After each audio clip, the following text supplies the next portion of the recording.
e realizou doutorado na Université de Grenoble, na França, em 2011, e pós-doutorado pela Universidade Federal de Pernambuco, em 2012, e no European Cyclotron Radiation Facility, em 2014. Ele participou durante os anos de 2014 a 2019 da equipe do Acelerador de Partículas Brasileira, o Sirius, e atualmente integra o quadro docente do Departamento de Física da Universidade Federal da Paraíba. Como pesquisador, ele desenvolve seu trabalho em matéria condensada, com ênfase em magnetismo, caracterizações avançadas com técnicas de síncrotron e instrumentação científica. Então, hoje ele vai trazer um pouco do espírito da pesquisa experimental para nós, e sem mais delongas, com vocês, o professor Márcio Soares. Olá, pessoal. Boa tarde. Muito prazer estar aqui nesse evento. Deixa eu compartilhar minha tela aqui com vocês. Deixa eu ver se vai ficar tudo bem aqui. Eu vou compartilhar o PowerPoint. Podem me confirmar, por favor, que estão vendo tudo tranquilo aí? Dá sim, professor. Sim, professor, dá para ver. Está na apresentação? Tá sim. Aí, só ainda não está em tela cheia. Não está em tela cheia? Então. Deixa eu colocar... Aqui eu já coloquei para apresentar, né? Deixa eu tentar de novo. Agora foi?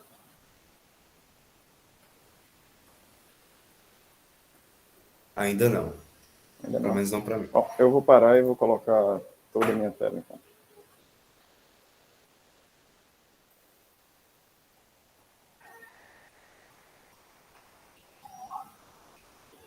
Agora deve ir. Imagino que agora está a tela cheia, né? Sim, professor. Agora sim. Beleza. Bom, pessoal, essa apresentação que eu vou fazer para vocês, eu vou falar de um assunto que me interessa bastante e que talvez não seja tão comum de vocês ouvirem palestras a respeito, que é sobre instrumentação científica. Eu vou falar sobre instrumentação científica, especificamente para estudo de materiais magnéticos, e eu vou começar fazendo uma provocação a vocês, de a gente se perguntar qual que é o papel da ciência, né, na sociedade, qual que é o papel do cientista, o que é que a gente faz, né? Então, uma possível resposta é que a ciência está aqui para a gente encontrar respostas e, lógico, usando o método científico, encontrar respostas para os anseios da sociedade ou para perguntas fundamentais. Só que, antes de um passo anterior a encontrar respostas, é realmente fazer as perguntas, né? Então, o papel da ciência também é fazer boas perguntas, né? Não só encontrar respostas, mas também propor problemas, propor perguntas interessantes e propor novas perguntas. E para propor novas perguntas e poder encontrar respostas, tem alguma coisa entre esses dois papéis, digamos, da ciência. Não quero esgotar aqui, lógico que tem outros papéis, mas nós temos ferramentas. Para realizar perguntas e encontrar respostas, a gente usa ferramentas. Eu estou falando aqui ferramentas de uma forma ampla. Pode ser uma ferramenta teórica, por exemplo, matemática, computacional. Certo? Você pode fazer uma pergunta sobre como funciona a natureza e desenvolver ferramentas para encontrar essas respostas e para fomentar novas perguntas que sejam desde teóricas, computacionais, mas também ferramentas físicas, né? Instrumentos, tá bom? E é sobre essas ferramentas que a gente vai falar aqui nesse seminário. Tudo bem? Amanhã amanhã a gente vai ter uma visita. Na verdade, o professor Charlie, que é o chefe do departamento, mas também tutor do PET, ele me pediu para entrar em contato com o pessoal do Sirius, né, do Laboratório Nacional do Lewis Synchrotron, como eu estava lá até pouco tempo, para a gente fazer uma visita guiada. Então, essa vai ser um momento da nossa semana de física, né?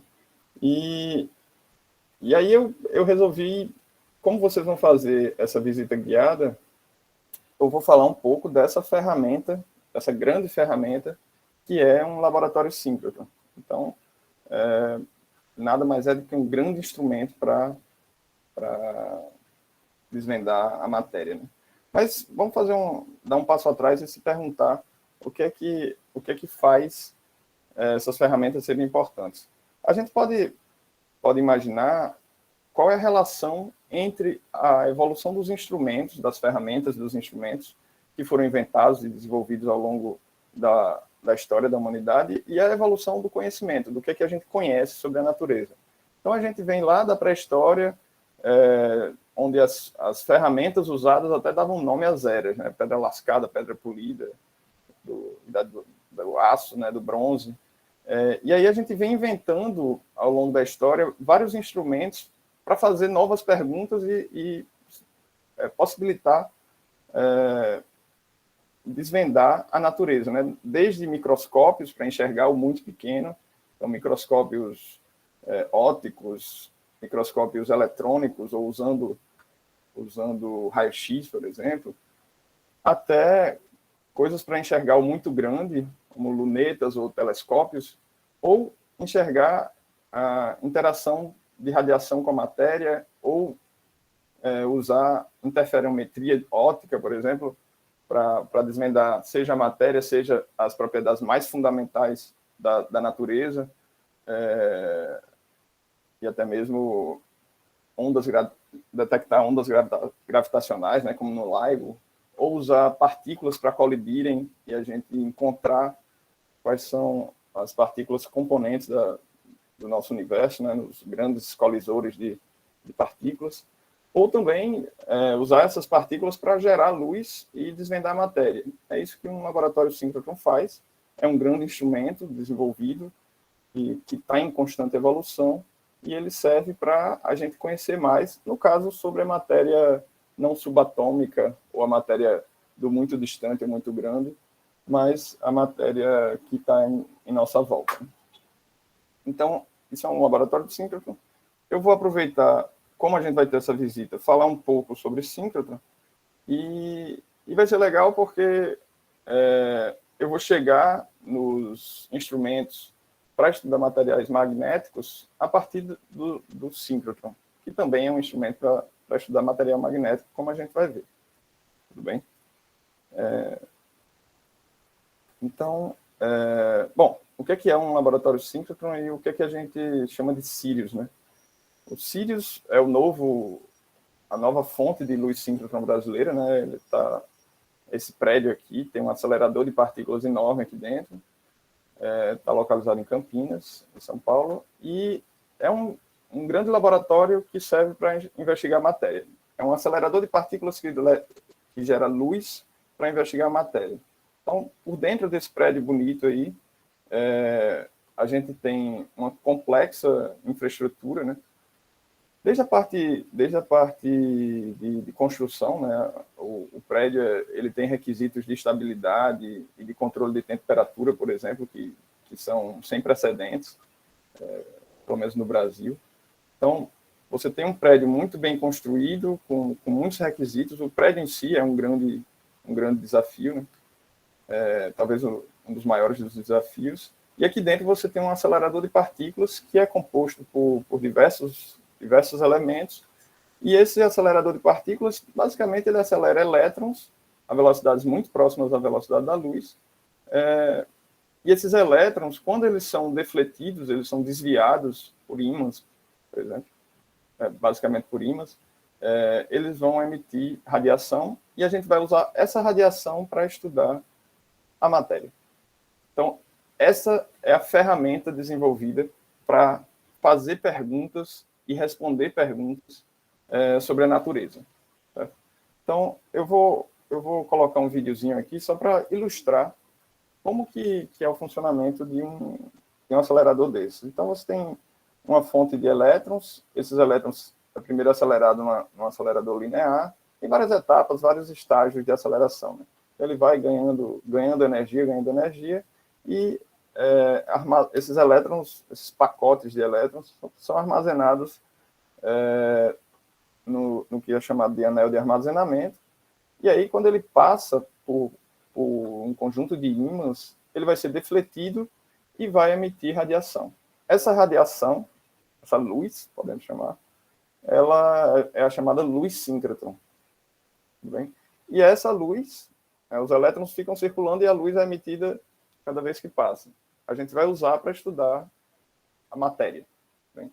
E aí a gente vai coletar o resultado dessa interação da luz com a matéria. Beleza? Então, esse é o laboratório síncrotron chamado de UVX, que foi recentemente desativado. Foi basicamente onde eu trabalhei. Eu saí logo depois que foi desativado e, infelizmente, não peguei o Sirius funcionando. Ele já está em funcionamento agora. Opa! Apertei o botão errado. Então, basicamente, a gente tem esses elementos, um grande acelerador, que é decomposto em várias partes, né? Então, uma parte linear, uma parte chama de booster, onde ele ganha velocidade, né? Ganha energia cinética, os elétrons ganham energia cinética, e depois vai para o anel de armazenamento, em que essa energia cinética é apenas mantida através de um sistema de radiofrequência. E aí ele vai emitindo radiação cada vez que é desviado. E a gente usa essa radiação, né? Então, como é que a gente gera essa luz? Bom, basicamente a gente conhece lá de Física 3 ou de eletromagnetismo, né, da parte profissional, que quando você acelera cargas, você emite radiação. Então, é radiação de dipolo. É o mesmo que tem na antena do celular da gente, ou de uma antena de rádio. São cargas elétricas aceleradas, né? E cargas elétricas aceleradas emitem radiação eletromagnética. Tudo bem? Tá, professor, mas por que eu preciso de todo esse aparato para gerar essa luz se é a mesma radiação que emite na antena do celular? Bom, o que acontece? Quando a gente acelera os elétrons a velocidades relativísticas, muito próximas à velocidade da luz, e aí eu tento defletir esses elétrons, o que acontece é que a radiação, em vez de ser emitida assim,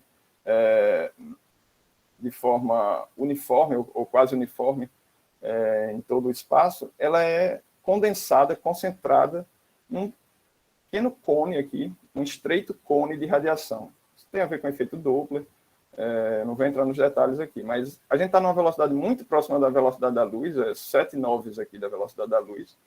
No caso do Sirius, a gente tem uma energia dos elétrons armazenados de 3 gigaelectronvolts. Tá? Esse é o gama, né?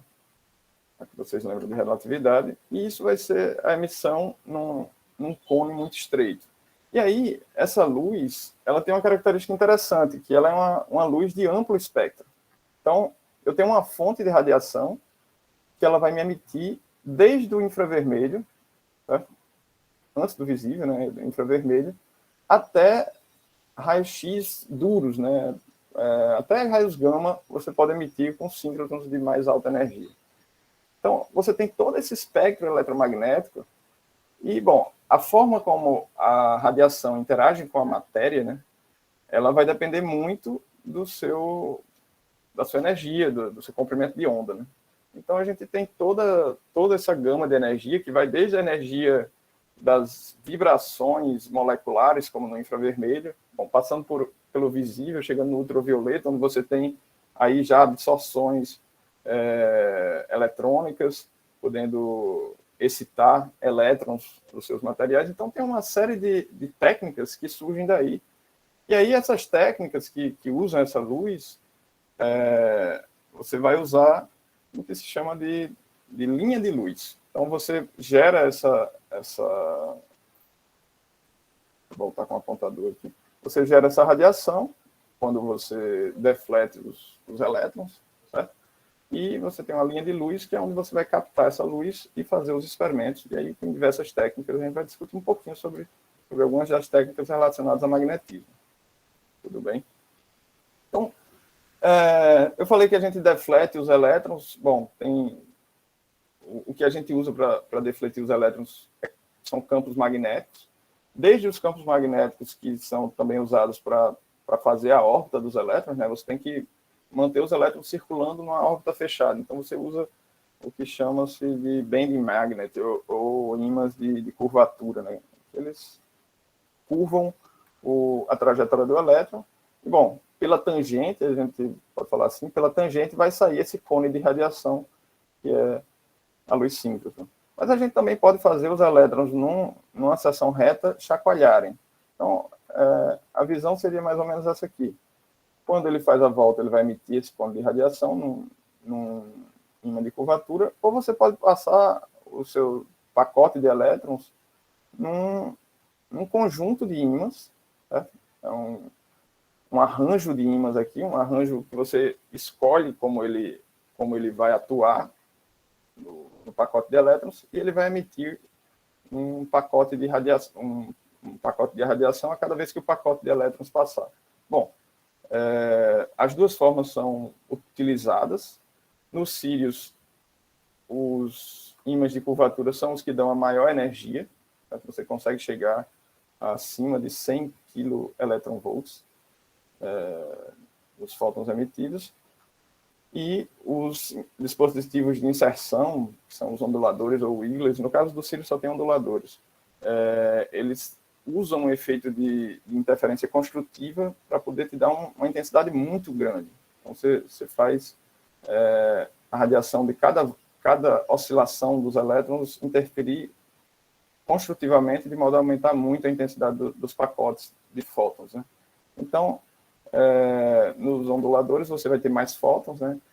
O tamanho do feixe também é menor, e você tem a possibilidade de controlar a polarização da radiação. A gente vai ver que, para magnetismo, esse controle da polarização ele é crucial. Então, a gente precisa controlar a polarização, porque a dependência da interação de um material magnético com a luz é muito variável com a polarização dessa luz. Então, mexer com a polarização funciona mais ou menos assim. Se eu faço os elétrons chacoalharem de modo linear, ou seja, ele vai e volta, como nessa figura aqui, fazendo um zigue-zague, a luz emitida vai ser linear. E aí, se eu faço ele chacoalhar na horizontal, a luz vai ser vertical. Se eu faço ele chacoalhar na vertical, a luz vai ser na horizontal. Como lá uma antena de rádio. Tá? E eu posso fazer eles também traçarem uma trajetória helicoidal. Nesse caso aqui, a luz ela vai ter uma polarização circular. E aí eu posso mudar esse arranjo de ímãs aqui, mudar a fase deles, quer dizer, jogar os ímãs para um lado ou para o outro, de forma a fazer uma polarização circularmente polarizada à direita ou à esquerda. E aí o meu material magnético ele vai interagir com essa luz de forma diferente, dependendo da sua magnetização. A característica desses dispositivos de conduladores é que o brilho é muito intenso. Então, quando eu falo brilho aqui, eu estou querendo falar que a gente tem muitos fótons. Então, a unidade aqui é fóton por segundo. Então, muitos fótons por segundo. Fóton por segundo é a intensidade de um feixe de luz. Certo? Quantidade de fótons que bate na minha amostra por segundo. Mas esses fótons também atingem uma região muito pequena. Então, por milímetro quadrado, por área, né?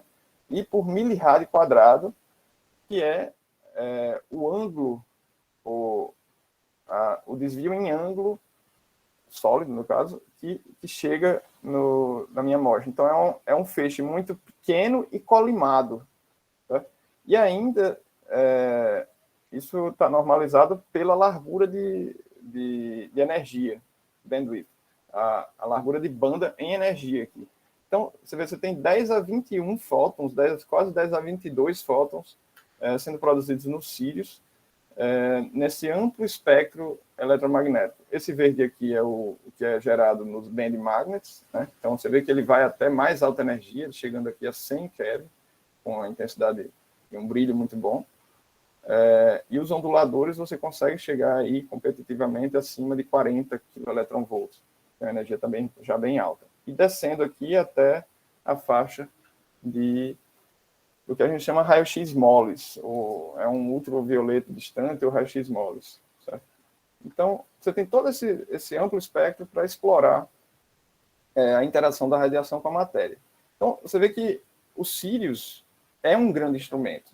Então, o desenvolvimento do Sirius, se a gente tentar simplificar a linguagem, ele é o desenvolvimento de uma instrumentação, é a maior instrumentação, o maior instrumento científico já criado no Brasil, de altíssima complexidade, mas ele é um instrumento, e esse instrumento ele nos dá a possibilidade de ter luz, né, ter luz numa ampla faixa de energia, com alto brilho, que a gente pode variar a polarização, ele tem baixa emitância, quer dizer que o feixe é muito colimado, e o feixe ainda tem uma coerência. A gente pode usar a coerência para melhorar a resolução espacial de instrumentos, por exemplo, em imageamento. Pode fazer um imageamento usando a coerência do feixe. Então, esse instrumento, ele começa lá no acelerador, né? E aí, depois que você gera luz nesses dispositivos, ou seja nos ímãs que fazem os elétrons se curvarem, seja nos onduladores, depois que você gera essa luz, você tem que jogar essa luz na sua amostra, né? E aí vem uma parte muito importante, que eu não vou citar muito, vocês vão ver amanhã na visita, vocês não vão poder visitar o acelerador, né, porque ele fica protegido por uma blindagem, mas vocês vão poder visitar o que é chamado de linhas de luz.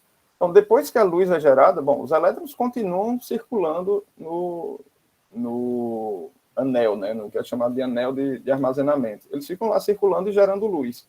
O que a gente vai usar é essa luz. E aí essa luz, para você usá-la, tem uma série de instrumentos aqui que são usados, por exemplo, para jogar fora toda a parte de altíssima energia que você tem que jogar fora, senão você pode ter radiação muito forte e danificar os instrumentos e, eventualmente, ser um problema de proteção radiológica. Então, tem toda uma parte de proteção radiológica, você vai definir com fendas, e aí passa por alguns instrumentos que também foram desenvolvidos aqui no Brasil.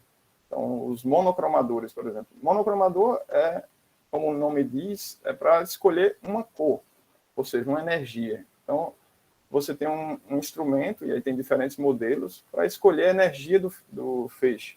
Esse aqui é um deles, é um grande desenvolvimento que durou aí uns 4 anos do projeto inicial até esse resultado, que é um monocromador, eu posso dizer que é o mais moderno e estável do mundo. Ele é uma ordem de grandeza mais estável do que qualquer outro que tinha para vender pelos maiores fabricantes de instrumentação. Então, ele tem toda uma nova filosofia de dinâmica rápida por trás dele. Então, você tem esses instrumentos, você tem os espelhos também. Os espelhos, eles são tipicamente feitos de silício, recobertos com algum metal, e aí você usa espelhos de raio-x para poder focalizar e filtrar um pouco também a energia desse feixe que é gerado lá no dispositivo de inserção, lá no anel, né, no acelerador. Então, você quer focalizar essa radiação. Tem vários monitores e vários instrumentos ao longo das linhas de luz e finalmente você chega na sua amostra. E aí, o que você vai fazer com esse feixe vai depender muito da pergunta que você tem, né? O que é que eu quero responder sobre minha amostra? Então, eu posso fazer experimentos de difração de raio-x, por exemplo, de absorção, posso fazer contrastes, imagem. Então, a gente vai ter muitas possibilidades. Uma das linhas que tem mais possibilidades de contrastes é essa linha Carnaúba, que era onde eu trabalhava, no projeto do Sirius, em que você tem um feixe nanométrico que chega na sua amostra, que chega por aqui. A amostra está localizada aqui num estágio que permite girar sua amostra com vários graus de liberdade. E aí você tem microscópios, detetores de raio-x para medir a fluorescência, você tem detetores para medir o espalhamento, a difração, a luminescência. Então, além disso, você tem a possibilidade de colocar essa amostra em ambiente criogênico, fazer reações químicas, tudo isso quando você tem uma pergunta e quer perguntar o que é que acontece com minha amostra quando eu coloco ela em tal situação, por exemplo, eu aplico um campo magnético, eu coloco numa condição eu tenho um catalisador e eu quero saber o que é que acontece durante uma reação química. Então, você tem que ter um ambiente que permita você fazer essa pergunta e tem que ter sondas que permitam você buscar essas respostas. Então, por isso esse tanto de detetores diferentes aí. Tudo bem? Então, como eu prometi para vocês, a gente vai falar aqui de materiais magnéticos, certo? E eu vou mostrar alguns instrumentos que a gente vem desenvolvendo, na verdade, 2 instrumentos que a gente vem desenvolvendo para estudar materiais magnéticos, na verdade, para fazer algumas perguntas a materiais magnéticos específicos com certo interesse. No Sirius, a gente tem várias linhas de luz que atuam fazendo perguntas a materiais magnéticos ou ajudando a responder perguntas. Você tem algumas dessas aqui, a Sabiá, a IP, a Colibri, a EMA, são todas linhas de luz, a Colibri, que são linhas onde materiais magnéticos podem ser estudados e propriedades fundamentais podem ser investigadas e entendidas a partir de experimentos, seja de difração, seja de absorção, principalmente de absorção de raio-x. Bom, eu não vou falar das linhas de luz em detalhes, porque amanhã, na visita quem vai fazer a visita com vocês é Tiago Mori, ele é pesquisador da linha IP. Ele vai mostrar um pouco para vocês da instrumentação. Espero que dê certo a visita, e vocês consigam ver um pouco da instrumentação e ter uma noção da dimensão desse prédio, né, que é realmente um orgulho ter esse tipo de instrumento no Brasil e que é totalmente aberto para usuários, né?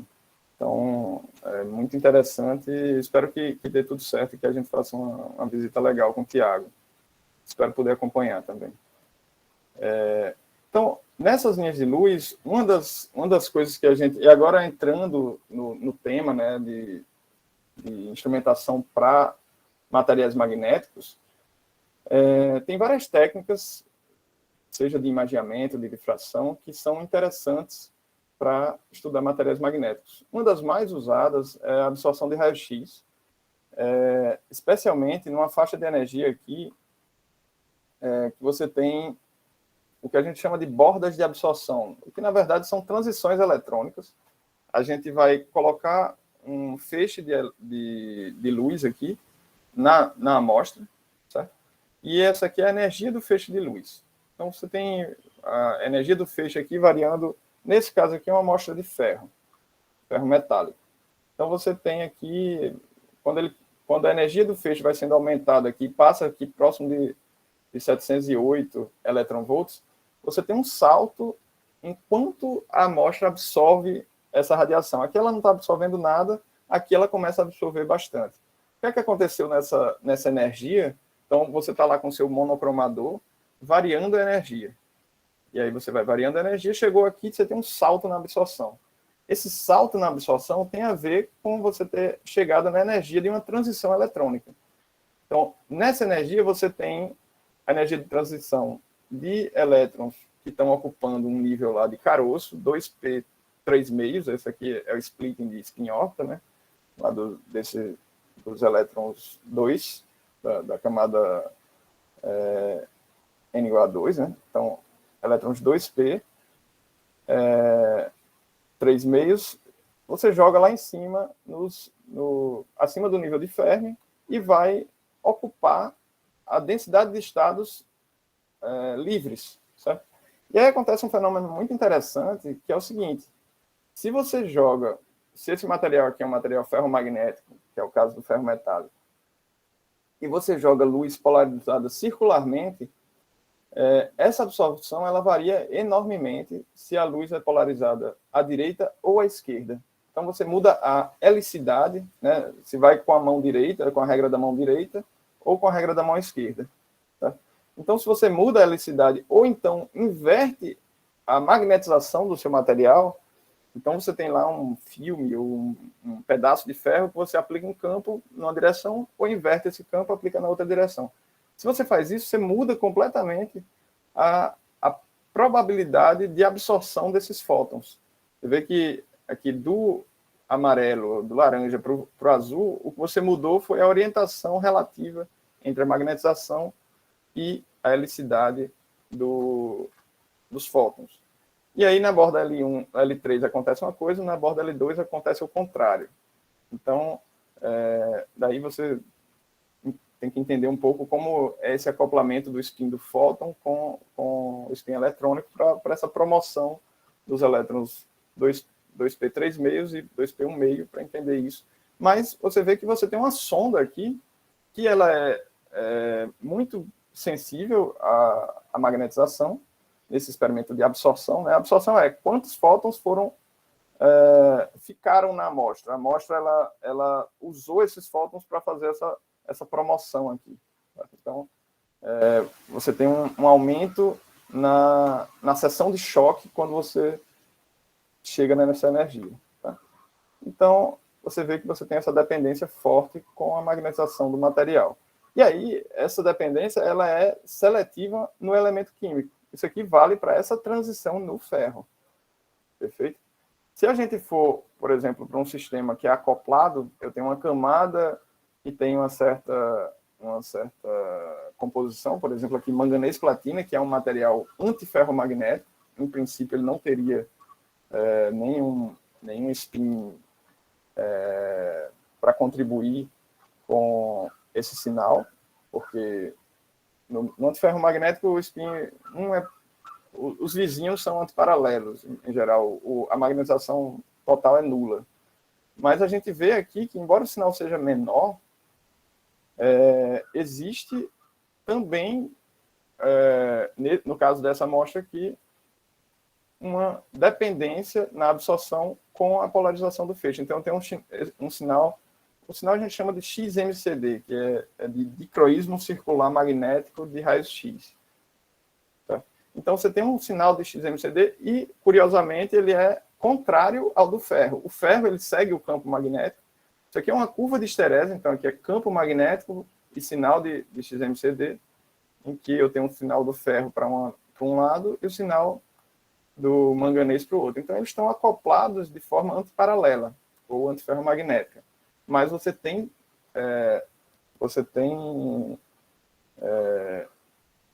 spins não compensados, a gente pode falar, nesse material antiferromagnético. Então, esse é o tipo de coisa que a gente pode desvendar usando essas técnicas. Certo? Mas para que a gente vai usar isso? Para que a gente vai usar materiais magnéticos? Aqui entra naquela provocação que eu fiz, quais são as respostas que a gente quer obter, né? Tem várias coisas na sociedade, eu posso chamar de várias respostas da ciência para problemas da sociedade, seja para imaginamento em questões de saúde, né, de medicina, computação, energia na indústria automobilística. Todo lugar que tem motor, você tem ímãs, né? Você tem materiais magnéticos, né? Na indústria aeroespacial, sem dúvida. Então, essas seriam as respostas que a ciência já deu para problemas da sociedade. E você também tem questões, desafios científicos e tecnológicos que sempre aparecem. Certo? Mas, como eu falei, esse não é o tema desse seminário. A gente está falando dos instrumentos para fazer perguntas e obter essas respostas. Então, a gente tem diversos dispositivos, novos fenômenos topológicos, como esquímios, enfim, gravação magnética. E dentro dessas perguntas, tem algumas perguntas fundamentais, como que os materiais se comportam, né? Como que os materiais ferromagnéticos, antiferromagnéticos, enfim, materiais que têm alguma relação com o magnetismo, eles se comportam. Uma das propriedades que a gente está interessado na anisotropia. Então, anisotropia quer dizer para onde aponta a magnetização de um material. Certo? Quando, por exemplo, você tira o campo, a magnetização ela fica congelada numa certa direção, ou ela tem uma preferência de se orientar em certa direção. Isso é o caso, por exemplo, você tem que ter isso para poder fazer uma gravação magnética, né, para você poder dizer, ó, esse bit aqui está congelado, ele vale 1, ou eu vou inverter, ele vale 0. É assim que a gente grava num HD, ou que a gente usa em memórias do tipo RAM, MRAM. Tá? Então, essa seria a pergunta. Como eu disse, eu não quero falar muito da pergunta, eu quero falar dos instrumentos.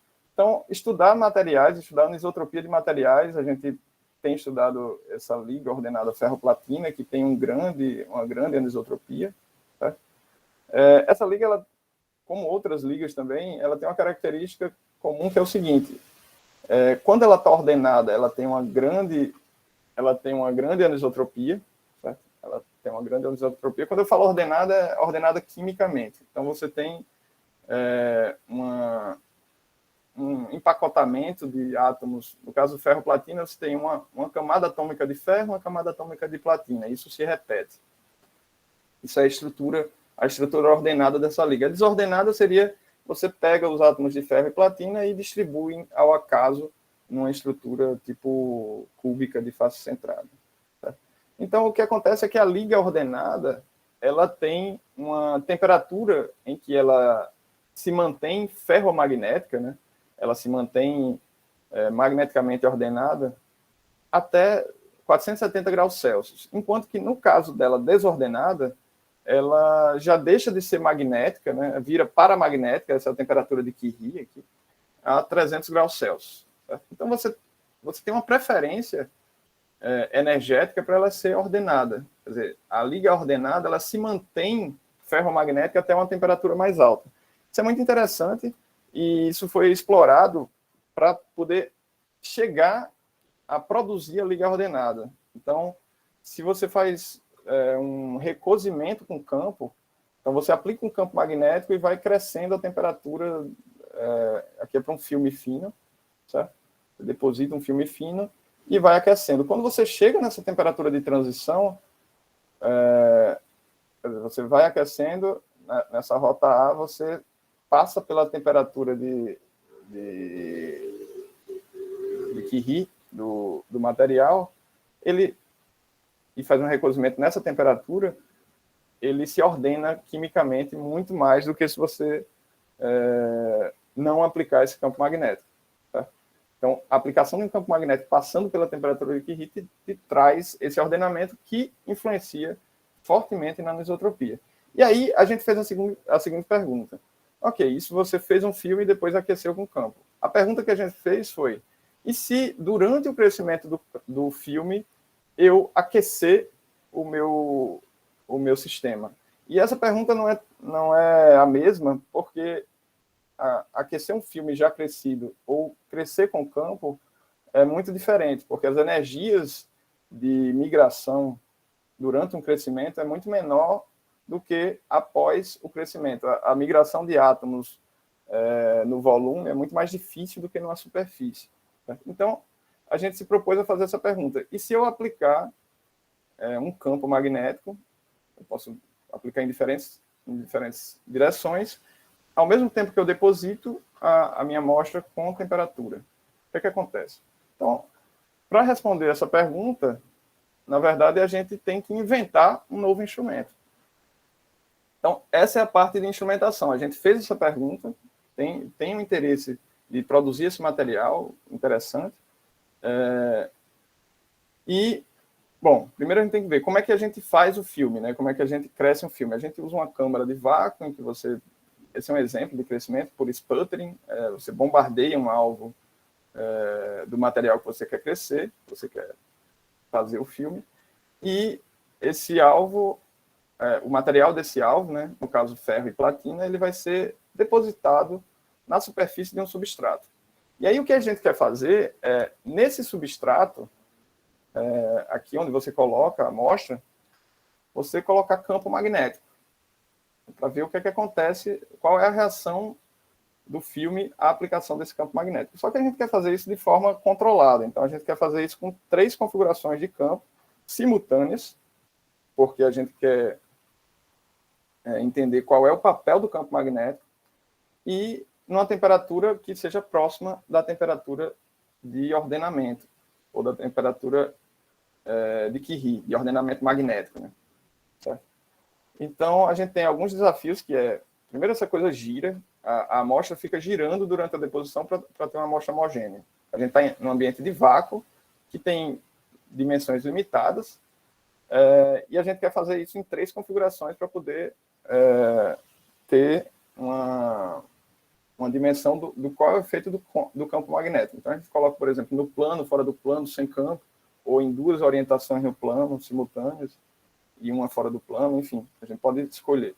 A gente quer poder escolher isso e fazer isso a temperatura alta, o que também não é trivial com ímãs que geralmente se desmagnetizam. Então, a gente vai usar ímãs permanentes, porque seria inviável colocar um eletroímã para girar em cima de um prato, você tem que ter fios, você não pode colocar os fios para girar. A gente vai usar ímãs permanentes de alta temperatura, né, que trabalham em alta temperatura, e uma configuração muito especial de campos magnéticos, chamada Halbach, que a gente vai ver um pouquinho na frente. Então, a gente fez todo um estudo de simulação, usando softwares de simulação magnética. Vou passar um pouco rápido, porque senão a gente não vai chegar nos resultados da instrumentação. E então, a gente criou esse sistema aqui, que você tem 3 posições em que você pode colocar 3 amostras aqui. Essas amostras, tipicamente, são monocristalinas, são substratos. Na verdade, a gente coloca os substratos e cresce as amostras em cima. Né? Então, a gente coloca um substrato monocristalino e para investigar o efeito do campo. Né? Então, aqui a gente tem 3 configurações diferentes, uma no plano, uma fora do plano e uma sem campo, que podem ser feitas simultaneamente. Então, para fazer o campo no plano, a gente usou essa configuração Halbach, que eu vou explicar. Fora do plano, essa configuração aqui, e no plano, a gente fez uma blindagem magnética. A gente vai mostrar a diferença. Bom, então, começamos os estudos de instrumentação, né? Primeiro a gente foi para a teoria, o que é que a gente faz para criar esse campo no plano. Então, a gente viu, inspirado, inclusive, nos onduladores e wiglers, né, nos dispositivos de inserção que usam essa configuração tipo Halbach. Tá?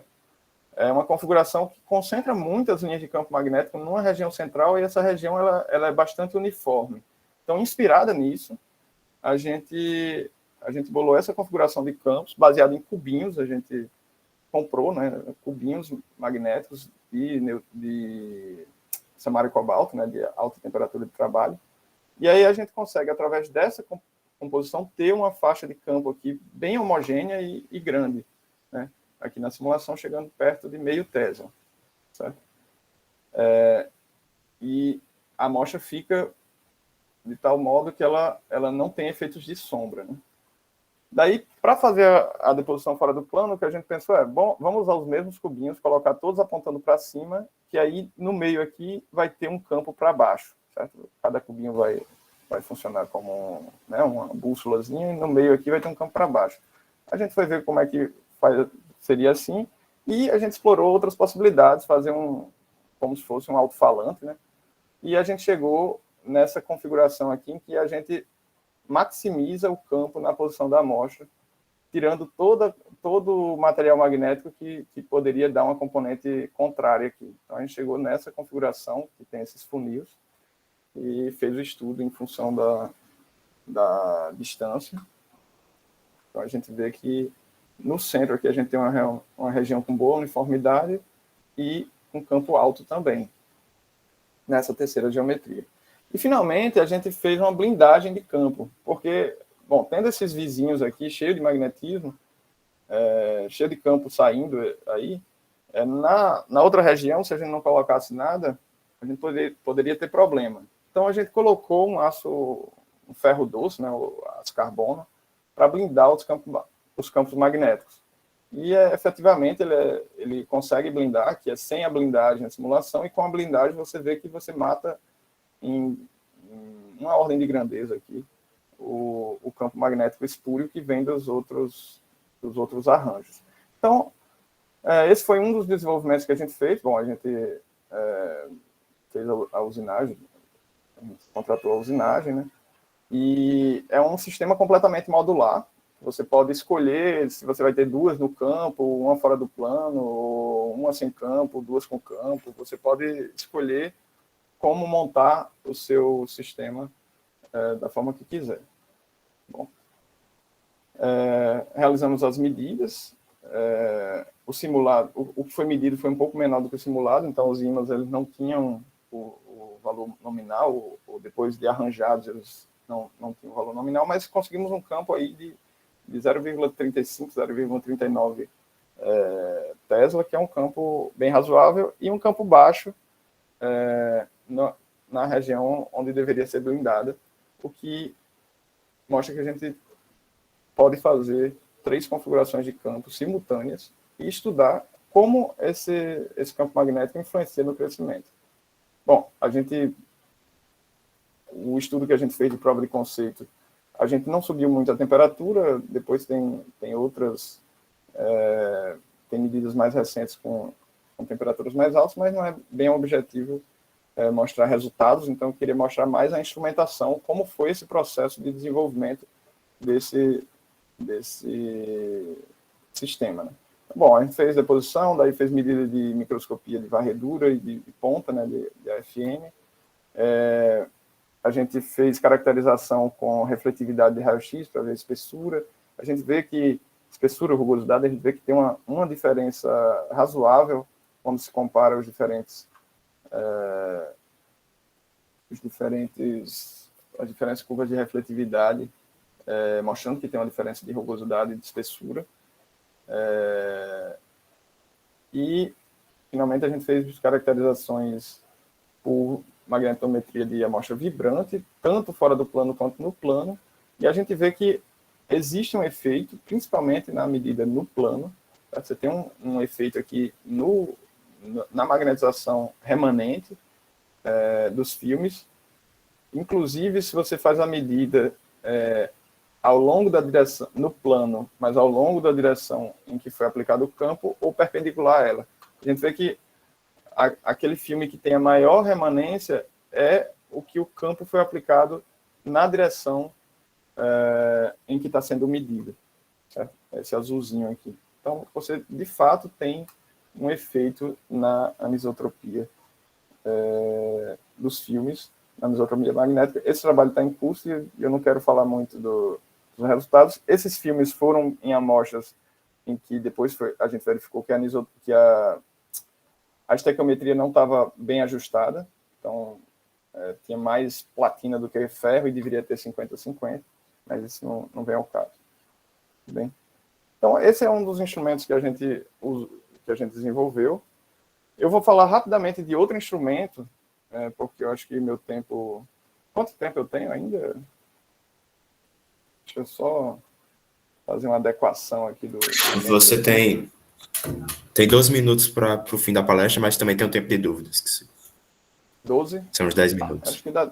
Eu vou direto para a instrumentação, que é o objetivo. Então, a gente tem uma motivação para estudar materiais antiferromagnéticos para aplicação espintrônica, e a intenção é a gente tentar influenciar a anisotropia magnética de materiais antiferromagnéticos, que são muito difíceis de manipular, influenciando sua estrutura. Tá? Então, aqui, em vez de tentar influenciar o filme durante a deposição, a gente quer depositar o filme e depois deformar esse filme, tá? Para tentar manipular a estrutura através de deformações.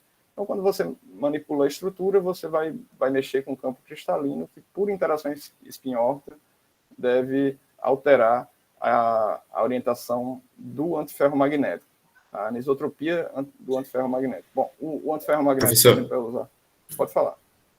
Só para avisar que dentro desses 2 minutos está o tempo das dúvidas, certo? Tá, então vou ser rapidinho, eu vou logo para o instrumento que a gente usou. Bom, a gente vai estudar óxido de cobalto, que é um material que é bastante influenciado por deformações, certo? E o que a gente criou para deformar os filmes de óxido de cobalto foi um instrumento, que é esse aqui, que a gente chamou de 2D MASE, que é um instrumento de aplicação de deformações biaxiais. Então, está aqui ele construído.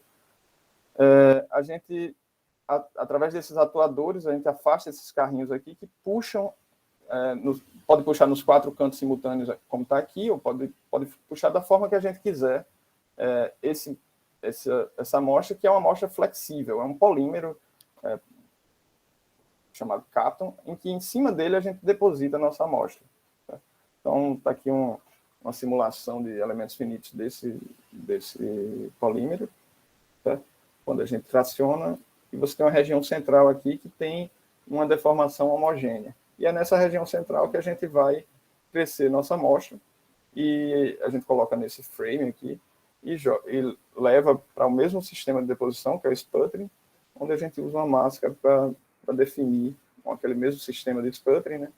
E a gente cresce nossos filmes. No caso, é uma camada de óxido de cobalto, que é antiferromagnético, aqui protegida embaixo e em cima por platina, para transferir essa formação mecânica. Então,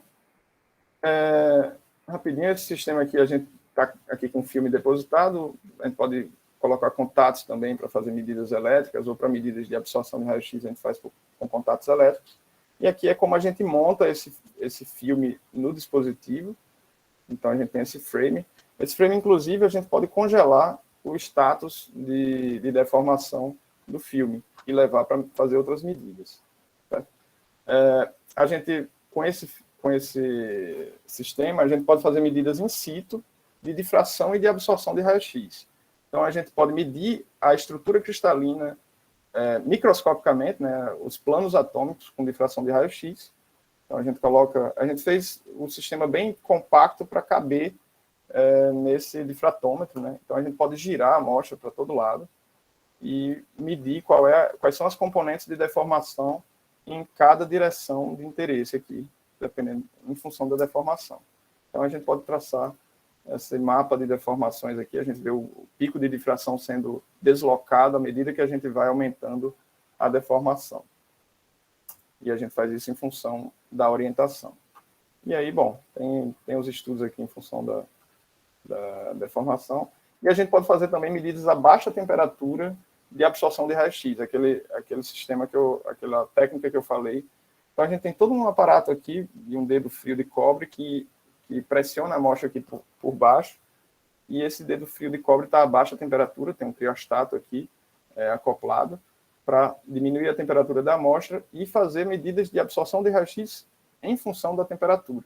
No caso, a gente está interessado em dicroísmo linear, a gente usa polarização linear porque os antiferromagnéticos são sensíveis à polarização linear, contrariamente dos ferromagnéticos, como a gente viu lá, com polarização circular.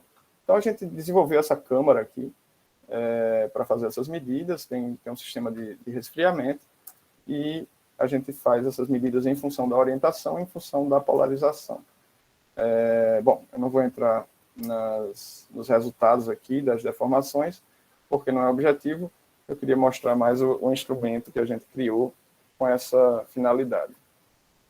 Mas, para finalizar, bom, eu diria que um resumo é que o papel da gente na ciência é sim encontrar resposta, fazer boas perguntas, sem dúvidas, mas também desenvolver ferramentas. Então, o cientista, o físico, também tem um papel de desenvolver novas ferramentas, e isso traz nova ciência. Beleza? Eu vou deixar uma foto dos Sirius aí para inspirá-los e agradecer muito, muito essa oportunidade. Obrigado a todos. Deixa eu voltar aqui para vê-los. Eu vou só pedir licença para acender a luz aqui. rapidinho. Tá certo.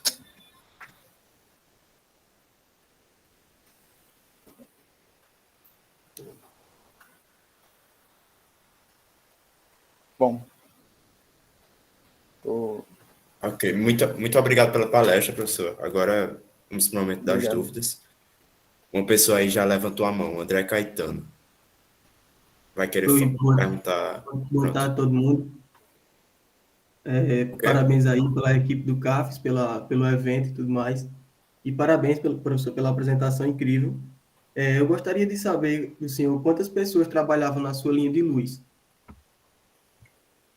Então, André, a equipe, quando eu cheguei lá, era uma equipe bem pequena, tinha eu e mais dois, mas é porque estava num período de transição. Eu trabalhava numa linha de fração de raio-x. E aí a gente foi crescendo a equipe. Quando eu saí, a gente estava em 11, contando os estudantes.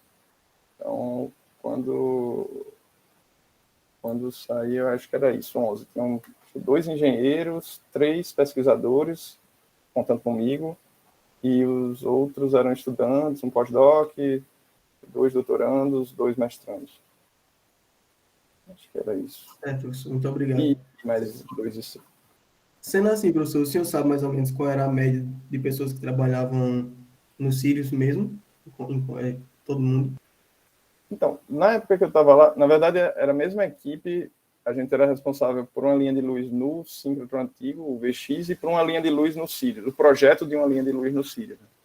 Então, quando a gente estava lá, a gente estava dividindo a atenção entre tocar uma máquina e projetar outra.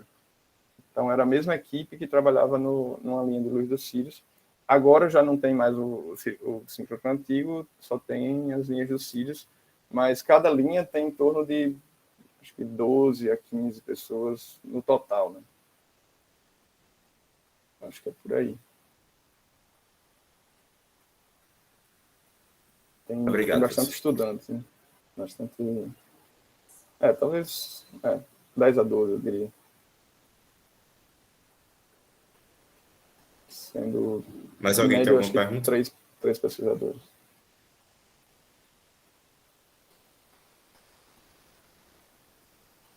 Eu tenho só uma, só a nível de curiosidade, professor. Se tem algum ou quais desses experimentos, desses resultados que o senhor apresentou ao longo da palestra, quais deles foram realizados, ou se teve algum realizado aqui na UFPB?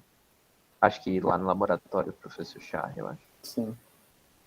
Então, como é seu nome? Que está centro acadêmico. Carlos, eu tô. Oi, Carlos. Então, Carlos, tem o primeiro projeto que eu apresentei de campo magnético, a gente está começando. Na verdade, eu cheguei, foi um pouco estranho, porque eu cheguei na UFPB, de fato, em 2020, né? E aí começou a pandemia. Então, só agora é que a gente está retomando as atividades. E o primeiro projeto desses que eu apresentei, que estou trazendo para cá, é essa parte de crescimento com campo. Esse é o projeto que vai se iniciar agora com o João Francisco, de iniciação científica. E a iniciação científica dele vai ser exatamente fazer o crescimento com campo de ligas ferromagnéticas. Então, a gente deve trabalhar com ligas de níquel-ferro, é uma liga muito interessante, que ela tem uma baixíssima anisotropia quando é desordenada e uma alta anisotropia quando você ordena magneticamente, ordena quimicamente, né? Então, a gente vai estudar essa liga de níquel-ferro com temperatura, deposição com temperatura e campo magnético. E o primeiro passo vai ser construir esse aparato, na verdade, aperfeiçoar, né, esse aparato, que ele tinha alguns probleminhas que eu não falei, mas dá para melhorar, dá para ir a temperaturas mais altas se a gente conseguir isolar melhor termicamente os ímãs. Então, a gente, isolando os ímãs, a gente conseguiria subir a temperatura até 400 graus Celsius, por exemplo, acima da temperatura de trabalho do ímã.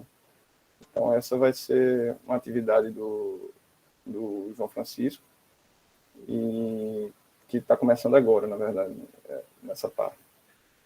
E a gente tem sorte que a gente tem aqui um equipamento de sputtering para fazer, que é da mesma marca, exatamente a mesma marca do que eu usava lá em Campinas. Então a gente vai começar com isso. E aí tem a possibilidade de fazer as medidas magnéticas aqui e as medidas de espalhamento de difração também, nesse caso em colaboração com o pessoal da engenharia de materiais. Obrigado, Bastante interessante, professor. Quem sabe aí, nas próximas semanas de isca, já chega aqui já apresentando os resultados. Desse aí, né? Espero fortemente. Então, Espero muito fortemente. breve. Sem colocar pressão aí, mas não sei se o Acho que João não sei se Francisco o está João aqui, acho que ele está por aqui. tá por aí, olha a pressão. Sem pressão, né? Sem pressão, mas só que ano que vem, né? Estamos esperando aí já o resultado. Pois é. Na verdade, a gente... esse trabalho de ferroplatina é o trabalho de mestrado do José Cláudio, que eu sou... Bom, eu era orientador, e aí passei a ser co-orientador, porque vim para cá, né? Ele está lá na Unicamp. E ele trabalha com ferroplatina. A gente não vai começar com nada muito caro, porque é difícil ter dinheiro para comprar platina. O alvo de platina é caríssimo. Nem queiram saber quanto custa. A gente vai começar com níquel ferro, que também é interessante, e o fato de ser mais barata também é interessante.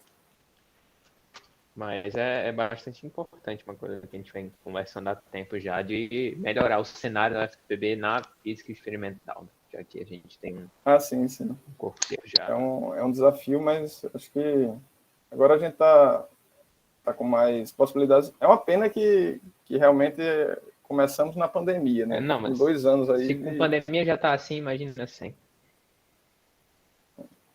Mas a gente... para o laboratório é fundamental a gente tá lá dentro, né?